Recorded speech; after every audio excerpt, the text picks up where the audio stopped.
So welcome everybody, this is Karthik from maths academy. So guys, ఈ రోజుల్లో చాలామందికి IIT వంటి ఇన్స్టిట్యూట్స్లో సీట్ కొట్టాలని ఆశగా ఉంటుంది. సో అంటే దాన్ని చాలామంది జేఈ ఆస్పిరెంట్స్ ఉంటారు. సో జేఈ ఎగ్జామినేషన్లో మనం క్రాక్ చేయాలి అంటే మనకు బేసిక్గా కావాల్సింది ఏంటి? Class 11th and 12th concepts in detail. So మనకి క్లాస్ 11th అండ్ 12th కాన్సెప్ట్స్లో ఎవరైతే మంచిగా అండర్స్టాండింగ్ చేసుకొని బాగా అర్థం చేసుకుంటారో వాళ్ళు మాత్రమే జేఈ వంటి ఎగ్జామ్స్ని క్రాక్ చేయగలుగుతారు. బట్ చాలామంది ఉంటారు ఎవరైతే వీటిని ఈజీగా అర్థం చేసుకునే వాళ్ళు ఆస్పైర్ అవుతారు, వాళ్ళు సాధిస్తారు. బట్ కొంతమంది ఉంటారు వాళ్ళకి డ్రీమ్ ఉంటుంది, బట్ దాన్ని ఎలా చేరుకోవాలనే ఒక ఆలోచన ఏది ఉండదు. వాళ్ళకి ఏంటంటే ఈ 11th అండ్ 12th కాన్సెప్ట్స్ నేర్చుకునేటప్పుడు డిఫికల్టీస్ని ఫేస్ చేస్తుంటారు. సో అసలు డిఫికల్టీస్ అనేవి ఎందుకు వస్తాయంటే బేసిక్. సో సరైన బేసిక్ కాన్సెప్ట్ ఎవరికైతే ఉండదో వాళ్ళకి మాత్రమే ఇలాంటి కాంపిటేటివ్ ఎగ్జామ్స్కి ప్రిపేర్ అయ్యేటప్పుడు డిఫికల్టీస్ అనేవి వస్తుంటాయి. సో మనం కనుక బేసిక్ కాన్సెప్ట్స్ని కనుక బాగా అర్థం చేసుకున్నట్లయితే ఖచ్చితంగా జేఈ వంటి ఎగ్జామ్స్ని మనం ఈజీగా క్రాక్ చేస్తాం. సో బేసిక్ కాన్సెప్ట్స్ అంటే మనందరం కూడా ఫస్ట్ క్లాస్ నుంచి 10th క్లాస్ ఆల్రెడీ కంప్లీట్ చేసుకొని వచ్చుంటాం. సో జేఈ ఎగ్జామ్కి మనకు ఉండే సబ్జెక్ట్స్ ఏంటి? Maths, physics, chemistry.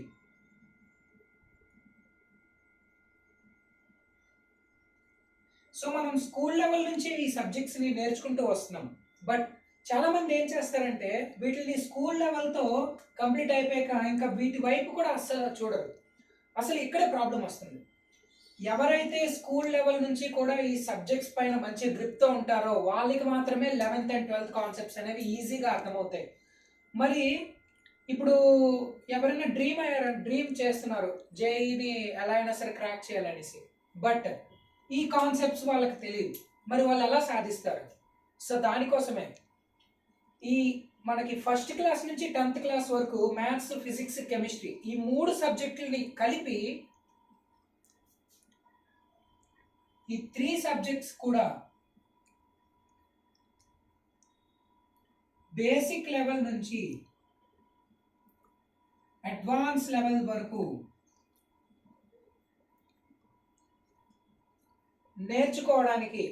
నేర్పించడానికి చేసే ప్రయత్నమే ఈ మ్యాథ్స్ అకాడమీ. సో మీరు ఈ 1 to 10 టెక్స్ట్ బుక్స్ లేదా ఈ ఫస్ట్ క్లాస్ నుండి 10th వరకు ఇప్పుడు అన్నీ నేర్చుకోవాలేమో, అన్ని టెక్స్ట్ బుక్లు రిఫర్ చేయాలని అనుకుంటున్నారేమో. అదేం అవసరం లేదు. బట్ సింపుల్గా మీకు బేసిక్ కాన్సెప్ట్ నుండి అడ్వాన్స్ లెవెల్ కాన్సెప్ట్ వరకు, అంటే ఫస్ట్ ఈ 1 to 10 కాన్సెప్ట్స్ అన్నీ కూడా ఒక 30 days సిరీస్లో కంప్లీట్ చేసి నెక్స్ట్ ఈ class 11th and class 12th కాన్సెప్ట్స్కి డైరెక్ట్గా మనం వెళ్ళిపోవచ్చు. సో దాని ద్వారా మీకు బేసిక్ కాన్సెప్ట్ అంతా వస్తుంది. సో అప్పుడు మీకు ఒక గ్రిప్ ఉంటుంది కాబట్టి మీరు 11th అండ్ 12th కాన్సెప్ట్స్ని ఈజీగా నేర్చుకోగలరు, ఈజీగా అర్థం చేసుకోగలరు, అండ్ ఫైనల్గా ఐఐటి జేఈ ఎగ్జామ్స్ని క్రాక్ చేయగలరు. సో మరి ఈ 1 to 10 ఇవన్నీ కూడా మనకి బేసిక్ కాన్సెప్ట్స్ ఉంటాయి కదా. మనం ఎలా వెళ్దామంటే ఫస్ట్ మ్యాథమెటిక్స్కి సంబంధించిన బేసిక్ కాన్సెప్ట్స్ అన్నీ కూడా నేర్చుకుందాం. నెక్స్ట్ ఫిజిక్స్కి వెళ్దాం. ఆ తరువాత మనం ఫైనల్గా కెమిస్ట్రీకి వెళ్దాం. సో ఈ ప్లాన్ ఏంటి అంటే basic series. So first of all మనం డీల్ చేసేది మ్యాథమెటిక్స్తో కనుక మనం ఈ రోజు నుండి basic series of mathematics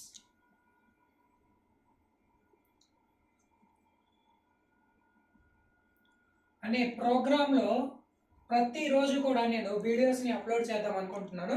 so ఇందులో ఏంటంటే బేసిక్ అంటే ఏదో అలాగా పైన జస్ట్ టచ్ చేసి ఆ విధంగా కాదు, కంప్లీట్ పూర్తిగా డెప్త్ కాన్సెప్ట్ నుంచి మనం ఈచ్ అండ్ ఎవ్రీ కాన్సెప్ట్ని డిస్కస్ చేసుకొని మంచిగా స్ట్రెంగ్త్ మనం సంపాదించేటప్పుడు ఈ కాన్సెప్ట్స్ అన్నిటిలో కూడా ఆ తరువాత మాత్రమే మనం 11th కి 12th కి కూడా వెళ్తాం. సో ఫస్ట్ ఆఫ్ ఆల్ మనం నేర్చుకోవాల్సింది ఫస్ట్ 1 to 10 కాన్సెప్ట్, తర్వాత 11th కాన్సెప్ట్, ఆ తర్వాత 12th క్లాస్ కాన్సెప్ట్. సో మనం ఈ 1 to 10 కాన్సెప్ట్స్ అన్నిటిని కూడా లెవెల్ 1లో నేర్చుకుందాం. నెక్స్ట్ 11th క్లాస్ కాన్సెప్ట్స్ అన్ని కూడా లెవెల్ 2, 12th అన్ని కూడా లెవెల్ 3లో మనం నేర్చుకుందాం. సో ఈ విధంగా ఈ 3 లెవెల్స్లో కూడా మనం నేర్చుకొని మనం అనేది ఈ ఐఐటి జేఈ ఎగ్జామ్స్ కోసం అనేది స్ట్రాంగ్గా ప్రిపేర్ అవుతాం.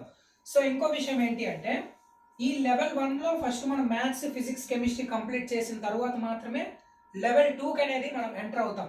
సో ఈ లెవెల్ 1 మ్యాథ్స్కి సంబంధించి, అలాగే ఫిజిక్స్ అండ్ ఫైనల్లీ కెమిస్ట్రీ, ఈ 3 సబ్జెక్ట్స్ని కూడా మనం ఒక 45 days ఆర్ 50 days పీరియడ్లో కంప్లీట్ చేసుకుంటాం. సో మనకి లెవెల్ 1 కంప్లీట్ అవుతుంది. అండ్ వన్ మోర్ థింగ్ ఏంటంటే ఈ లెవెల్ 1లో మనం నేర్చుకునే అన్ని కాన్సెప్ట్స్ కూడా ఎస్సీఆర్టీ అండ్ ఎన్సీఈఆర్టీ, ఈ 2 బోర్డ్స్లో ఉన్న అన్ని కాన్సెప్ట్స్ని, అంటే ఫర్ సపోజ్ మ్యాథమెటిక్స్లో ఉన్న 1 to 10లో ఫస్ట్ క్లాస్ నుంచి 10th క్లాస్ వరకు ఉన్న అన్ని చాప్టర్స్ని ఈ ఎస్సీఆర్టీలోని అలాగే ఎన్సీఆర్టీలో 2 బోర్డుల నుంచి కలిపి అన్ని చాప్టర్స్ని కంబైన్ చేసి మనం నేర్చుకుంటాం. మీకు ఇంకో విషయం చెప్పాలంటే మనకి ఎస్సీఆర్టీ గురించి చూసుకుంటే